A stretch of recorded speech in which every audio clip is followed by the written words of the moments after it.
Hey everybody, this is Nick from Arcade Hunters, and this is the first ever video FAQ that I've wanted to do for the site. And unfortunately, since I've screwed up on this video a couple times and went over 12 minutes, I have set a timer, so here I go.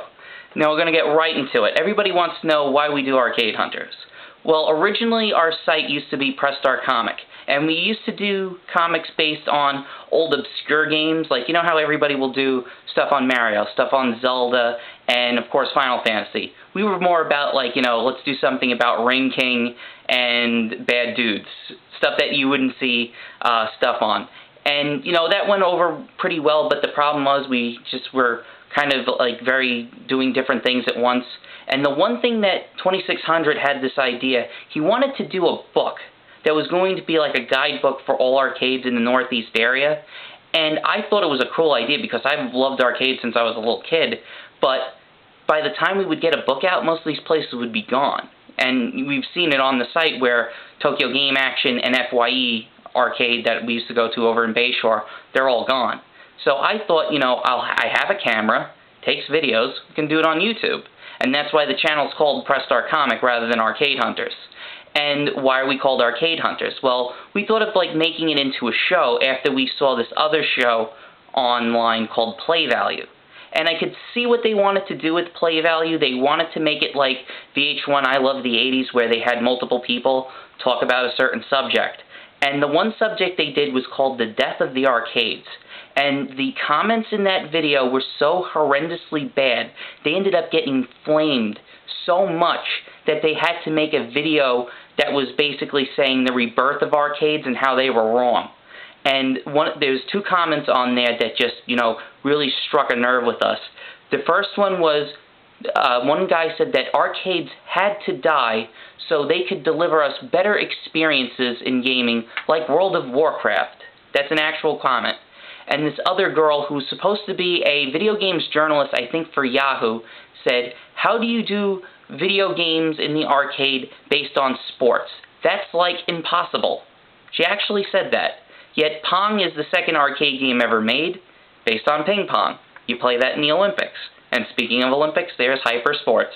And there's track and field. I mean, there's so many. I could just make a 10-minute long video just naming different arcade games based on sports and hunting and stuff like that. There's just so many games. So after that, that really ignited us to try to do more videos to showcase arcades.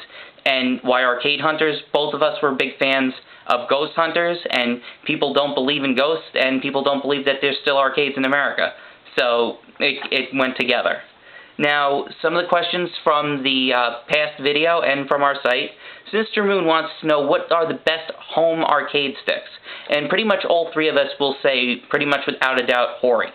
I mean, if you're serious about playing home arcade games, like Super Street Fighter 4 and all those other great ports that they've been making, you really want to check out the Hori Real Arcade series. I mean, they're big, beefy sticks. They cost a lot of money, but they're made well. They're made with real Sanwa arcade sticks and buttons that they use in arcades in Japan. And there's a lot of sites out there that you can get replacement parts and stuff for it. So they're really easy to take apart and put together. And also, don't knock Mad Catz, because I've been using Mad Catz sticks now, and I'm very happy with the quality, but I have did modifications to my Street Fighter stick. And it just works a lot better. I do like the smaller, compact size of the smaller Mad Catz sticks. Now, Quack34 asked us, what's our favorite part about going to the Fun Spot tournament in June? Pretty much all of us, we really like the camaraderie with everybody. When we go up there, there's just so many cool people when you go there. And, you know, when people watch King of Kong, they think it's like this exclusive club, when it's really not. You know, it feels like you're going to someone's high school reunion, but the people there are really cool. And else what 2600 said to me to say is, we also love what Gary does, is every year he always has these special games that he keeps in the back, and every Friday and Saturday night he takes them out and just like unleashes these games. So last year it was all the Laserdisc games, so Us Versus Them was brand new when they took it out, so we're waiting to see this year because I don't want to get into that, but I almost got somebody in trouble over at Fun Spot, sorry about that. Pearl Jammer wanted to know what our favorite 80s arcade game was. For 2600, it flips around. He will like one game one time and one game, but pretty much consistently he'll say his favorite game is Centipede because he used to play that as a kid a lot. For Sergeant Jamma, he said Bump and Jump, Bubble Bobble, Outrun, and Double Dragon. So he likes those 4 games. For me, it's all about Sega. I love Space Harrier, Afterburner 2, Outrun, those great sit-on arcade games that really immersed you into those games. I mean, Sega did it like nobody else did in the 80s, and, you know, definitely also with Hang-On. But the Hang-On, I hope they can figure out how to fix it, because it always has this thing where it always wants to veer one direction to the left or the right. It's really weird. Now, Outrunner89 wants to know, have we played Power Drift? And yes, I've played Power Drift in the day, but I have not seen a unit of it in like 10 years or more. Jason over on our site wanted to know how our request videos went. If you remember, a couple weeks ago, I did a video saying how we were going to go up to Fun Spot and we were going to take your video requests for actual game reviews, because I've actually heard some people complain about our videos, not to us, but on other people's channels, saying how we just kind of pass over the games. We're reviewing the arcade, we're not reviewing the games. But we are going to be reviewing the games, and we did get a lot done.